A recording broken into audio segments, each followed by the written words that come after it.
PoppyK, create, craft and make paper jewelry and challenges to break. PoppyK, create, craft and make PoppyK, subscribe, like, comment and share. Well, hello. This is going to be a little bit different today.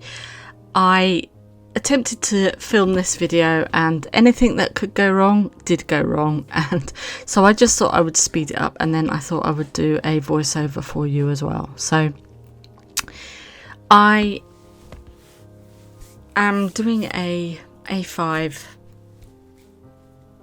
layout for my inverted commas Tim Holtz binder, ring binder, that is inspired by Miss Paint-A-Lot.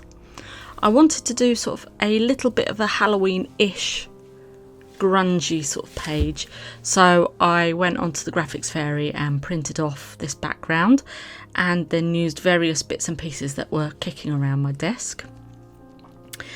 There's these lovely three girls and obviously the numbers 31 for the 31st of October, of course.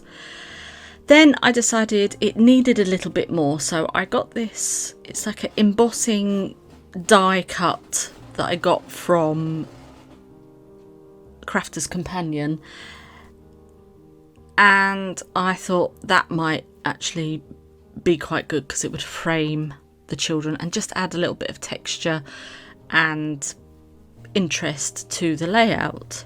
So I just die cut that.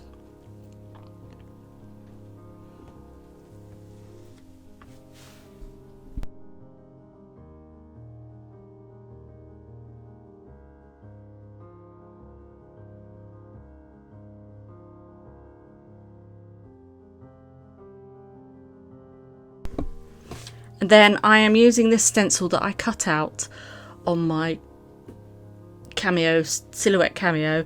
I use the card like this, and then once it sort of gets beat up and you can't use it anymore, I just cut out another one, and you can use that then in a mixed media layout or something like that, so nothing goes to waste, and I just love the effect it gives. So here's the frame. I'm just going to put some Memento ink on. I seem to have misplaced my vintage photo, so I think I may have to get another vintage photo. But again, I like the way that that sort of grunged up. If you wanted to add a little bit more texture, you could use a gold sort of wax or something like that on there. And I decided to change the position of the girls. I quite like them down there, but I think I end up changing it again. As one does, you know. So again, this is just another piece of scrap card that was on my desk, so I decided to do that. And then I think my battery was starting to run out, or my camera was overheating or something like that, so when it went off, I decided I'm going to stitch everything. So the next time you see this, in a couple of seconds, you'll see that it's all stitched around the edge. I think if I've done it that way, I might have done, I can't remember. It was just a whole heap of mess. So, you know, yes, here we go.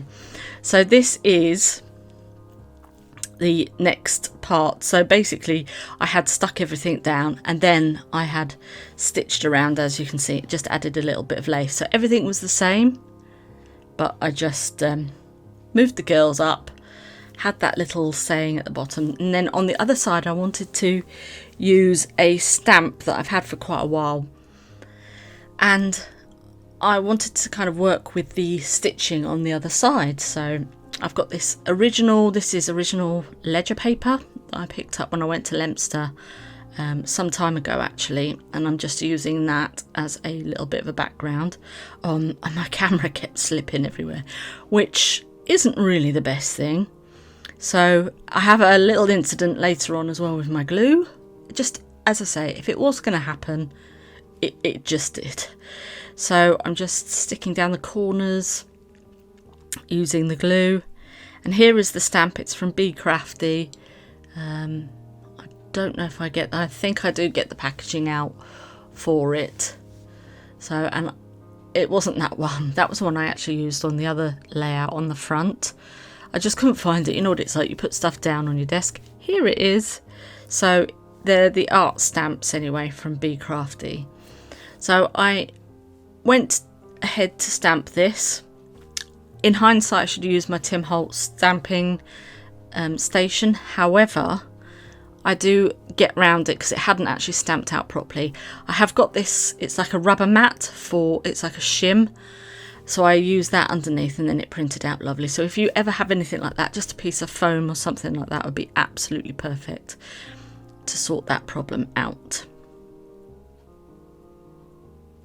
I'll pop that back on there, and then I think to myself, yeah, we're going to give him a moustache, because why not? I love these stamps, they're so good. I think I got them at the NEC.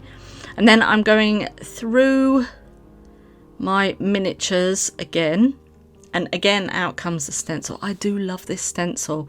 I may have to get some actual stencil acetate. I think I have got some somewhere, and actually cut it out so then I have it a little bit more permanent.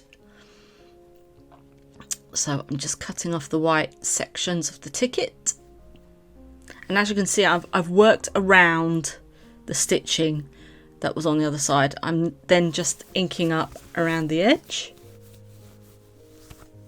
and over the stitching as well. I do think that the stitching adds a great amount of texture and interest, and it's a little bit more unexpected. So now I'm just going to create a little bit more texture and dimension. I just use some of the ink, put it on my mat, and then spritz some water on it. I then had trouble trying to find my heat tool, but I did find it again eventually. As I say, everything went wrong that could, so hence why it's speeded up and I'm doing this voiceover, because I didn't really want the video to go to waste, so this is what we're working with.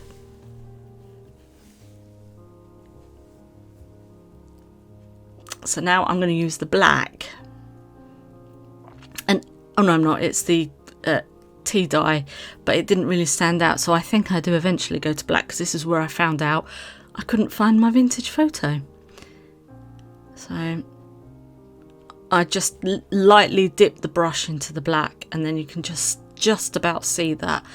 I'm not really that precious about using different colours with my tools and stuff like that. It's not really a problem for me.